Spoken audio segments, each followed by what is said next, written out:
प्रिय छात्रों, आज कक्षा 10 संस्कृत पद व्यूषम का प्रथम पाठ का लक्ष्य वेद परीक्षा नामक पाठ पढ़ाने जा रहा हूँ।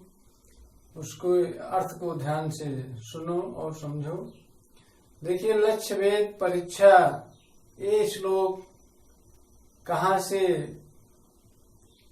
ये श्लोक कहाँ का है और लक्ष्य वेद परीक्षा नाम क्यों रखा गया है, पहले इसके विषय में जानते हैं। लक्ष्य वेद परीक्षा की जो कक्षा 10 में 21 श्लोक दिए गए हैं वो महाभारत के आदि पर्व का श्लोक है। महाभारत एक विशालकाय ग्रंथ है और उसकी रचना महर्षि वेद व्यास के द्वारा की गई है। और लक्ष्य वेद परीक्षा इसका नाम इसलिए रखा गया है कि लक्ष्य वेद निशाना लगाने के विषय में इसमें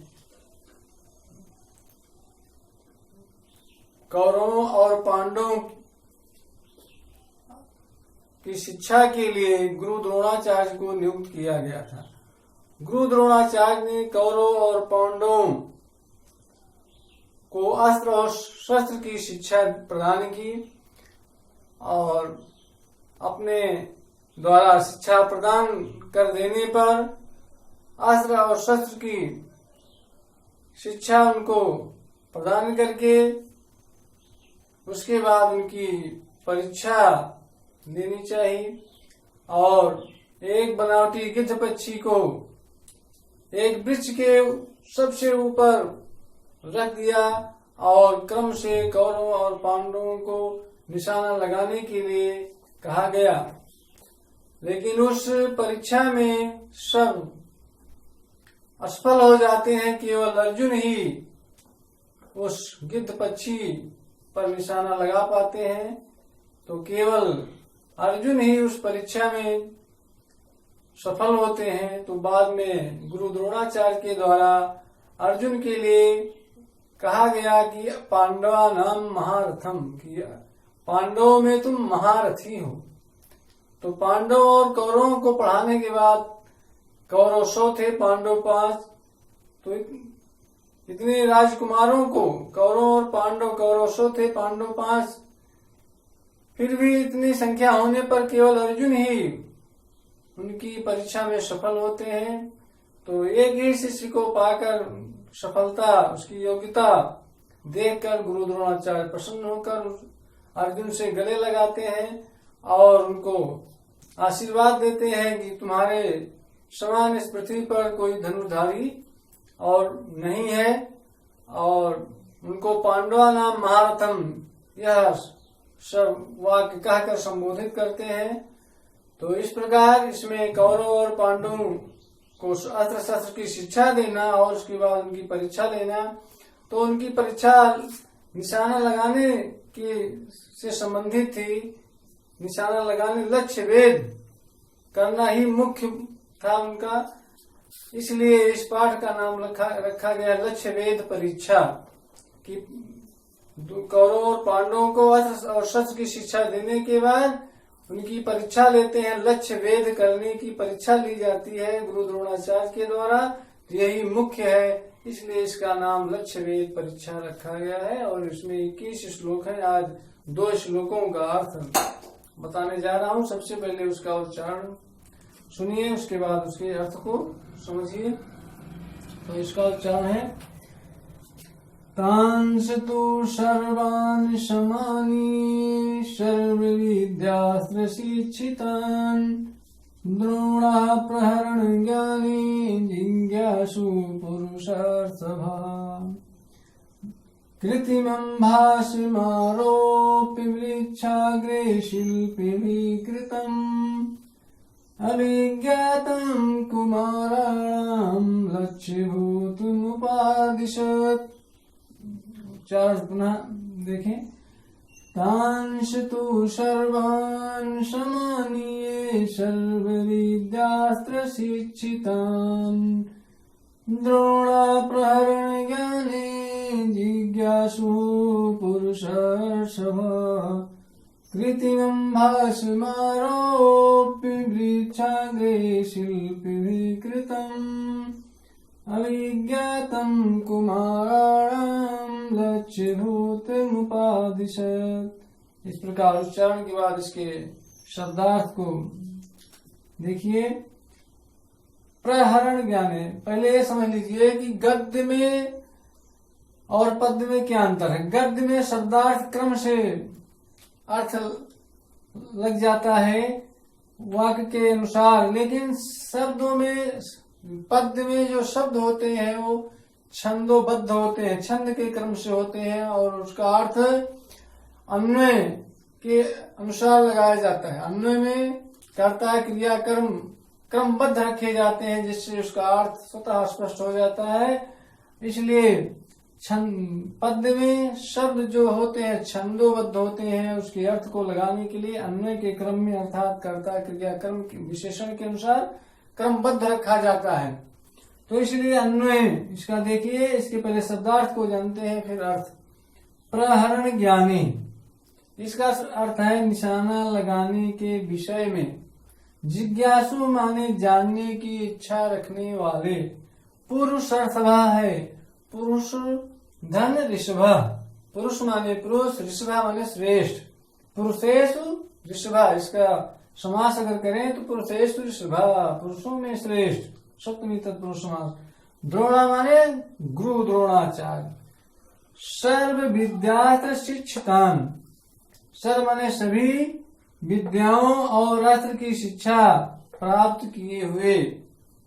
तान माने उन राजकुमारों को, तान तू सर्वान समानी, तान माने उन राजकुमारों को, तान तू सर्वान, उन सर्वान में सभी राजकुमारों को, समानी माने बुला कर, तान तू सर्वान उन सभी को, तो उन सभी ये राजकुमारों के लिए आया है, ये सर्वनाम है।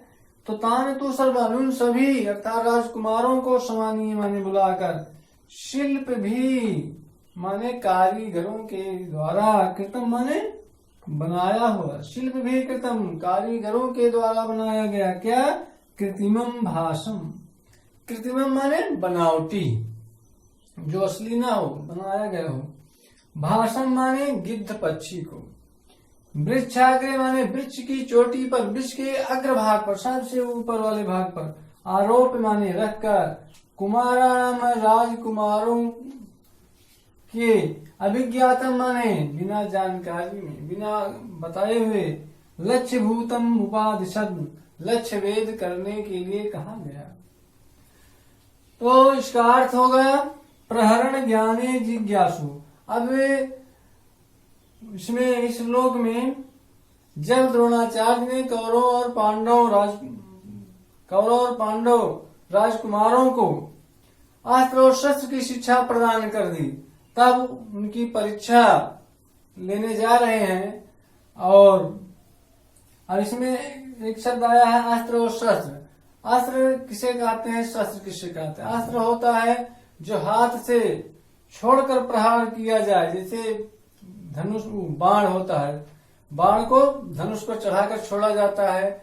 गोली है बंदूक की गोली, तो गोली बंदूक से निकलकर प्रहार करती है। बाण भी धनुष से अलग होकर प्रहार करता है, इसलिए अस्त्र है। और शस्त्र जो हाथ में लेकर प्रहार किया जाता है उसे शस्त्र कहते हैं। इसे तलवार, तलवार हाथ में पकड़कर प्रहार किया जाता है। और धनुष बाण है, गोली है, हाथ से छोड़कर प्रहार किया जाता है, हाथ से फेंक कर, इसलिए ये अस्त्र है। और जो हाथ में लेकर प्रहार किया जाता है वह शस्त्र है।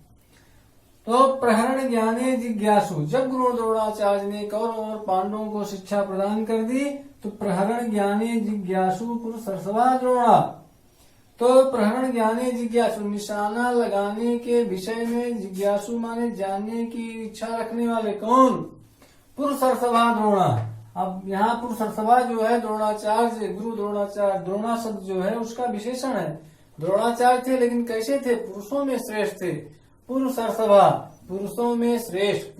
पुरुष धन ऋषभा, पुरुष धन ऋषभा, यहाँ पर गुण संधि है, आ और री मिलकर अर हो गया है। तो पुरुष धन ऋषभा, यहाँ पर गुण संधि है। ऋषभ माने श्रेष्ठ, पुरुषों में श्रेष्ठ। द्रोणा माने द्रोणाचार्य, द्रोणा द्रोण शब्द का विशेषण है पुरुष और सभा। पुरुषों में श्रेष्ठ द्रोणाचार्य ने सर्व विद्यास्त्र शिक्षितान, सभी विद्याओं और अस्त्रों में शिक्षा प्राप्त किए हुए, सभी विद्याओं और अस्त्र शस्त्र में शिक्षा प्राप्त किए हुए, तान तु सर्वान, तान माने उन सर्वान सभी को, उन सभी को अर्थात किसको, राजकुमारों को, उन सभी राजकुमारों को समानी माने बुलाकर शिल्प भी कृतम, कारीगर के द्वारा बनाया हुआ, कृत्रिमम भाषम, एक बनावटी गिद्ध पक्षी को, वृक्षाग्रे आरोप, वृक्ष की चोटी पर अर्थात अग्रभाग पर, सबसे ऊपर वाले भाग पर, आरोप माने रखकर, कुमाराणाम विज्ञातम, राजकुमारों को बिना बताए हुए, कुमाराणाम विज्ञातम, राजकुमारों को बिना बताए हुए, लक्ष्य भूतम उपादिशत, लक्ष्य वेद करने के लिए कहा। अर्थात राजकुमारों को यह पता नहीं था कि ये गिद्ध पक्षी असली है कि बनावटी है, ये राजकुमारों को नहीं बताया, जिससे उनका उत्साह कम न हो। अब कहीं कहीं पर आता है कि पक्षी थी, लेकिन यहाँ पर स्पष्ट लिखा गया है कि भाषण माने गिद्ध पक्षी। एक बनावटी गिद्ध पक्षी को कारीगरों के द्वारा बनवाकर गुरु द्रोणाचार्य ने वृक्ष की चोटी पर रख दिया और राजकुमारों को क्रम से लक्ष्य वेद करने को कहा। तो प्रहरण ज्ञाने जिज्ञासु पुरुषर्षभा द्रोणा, निशाना लगाने के विषय में जानने की इच्छा रखने वाले पुरुषों में श्रेष्ठ द्रोणाचार्य ने सर्व विद्यास्त्र शिक्षितान, सभी विद्याओं और अस्त्र शस्त्र में शिक्षा प्राप्त किए हुए, तान तु सर्वान समानीय, उन सभी राजकुमारों को बुलाकर शिल्प भी कृतम, कारीगरों के द्वारा बनाया हुआ, कृत्रिमम भाषम, गिद्ध पक्षी को वृक्षाग्रे आरोप, वृक्ष की चोटी पर अग्रभाग पर रखकर, कुमाराणाम अभिज्ञातम, राजकुमारों को बिना बताए हुए, लक्ष्य भूतम उपासना, लक्ष्य वेद करने को कहा। तो इस प्रकार 2 श्लोकों का अर्थ बताया गया। अब क्रम से फिर 2 श्लोकों का अर्थ प्रतिदिन बताया जाएगा। इसका अर्थ अच्छी तरह से इसका अर्थ याद करते रहिए, जिसे तैयार होता चले।